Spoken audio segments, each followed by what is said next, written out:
പ്രവർത്തനം 4 വയസ്സുകളുടെ ശരാശരി കണ്ടെത്താനാണ് പറഞ്ഞിരിക്കുന്നത്. അതിനുവേണ്ടി ആദ്യം വീട്ടിലെ അംഗങ്ങളുടെ എണ്ണം എത്രയാണെന്ന് മനസ്സിലാക്കി വയ്ക്കുക. ശേഷം ഓരോരുത്തരുടെയും പ്രായം ചോദിക്കുക. ഓരോരുത്തരുടെയും പ്രായം എത്രയാണോ അത്രയും മഞ്ചാടിക്കുരു അല്ലെങ്കിൽ മുത്തുകൾ സംഘടിപ്പിക്കുക.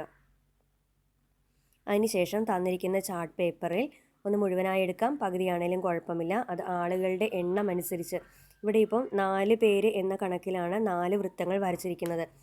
എത്ര അംഗങ്ങളാണോ ഉള്ളത് അത്രയും വൃത്തങ്ങൾ ചാർട്ട് പേപ്പറിൽ വരയ്ക്കുക. അത് ഇഷ്ടമുള്ള അളവിൽ വരയ്ക്കാം. അല്ലെങ്കിൽ വളയുണ്ടെങ്കിൽ വള വെച്ചാലും മതി, വൃത്തം വരയ്ക്കണം എന്നില്ല. അത് സൗകര്യം പോലെ ചെയ്യാം. തുടർന്ന് ഓരോരുത്തരുടെയും പ്രായം നമ്മൾ മനസ്സിലാക്കിയപ്പോൾ മഞ്ചാടിക്കുരു സംഘടിപ്പിച്ചായിരുന്നു. ആ കിട്ടിയ മഞ്ചാടിക്കുരു എല്ലാം ഓരോ വൃത്തത്തിലും തുല്യമായി വരത്തക്ക രീതിയിൽ വയ്ക്കുക. വെച്ച് കഴിയുമ്പോൾ നമുക്ക് കുടുംബത്തിലെ അംഗങ്ങളുടെ ശരാശരി വയസ്സ് എത്രയാണെന്ന് ലഭിക്കും.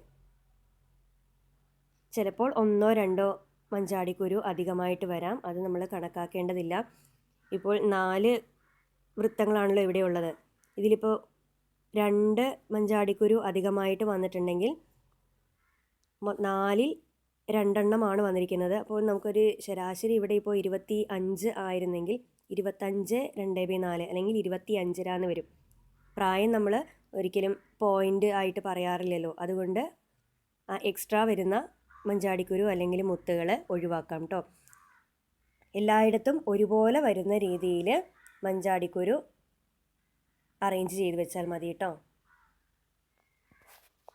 എന്നിട്ട് ശരാശരി എത്രയാണ് എന്നുള്ളത് അവിടെ എഴുതി വയ്ക്കുക. കൂടാതെ സാധാരണ രീതിയിൽ നമ്മൾ ശരാശരി കാണുന്നത് നമുക്കറിയാം, ആകെ തുക ബൈ എണ്ണം. ആ രീതിയിലും കൂടെ ചെയ്യണം കേട്ടോ.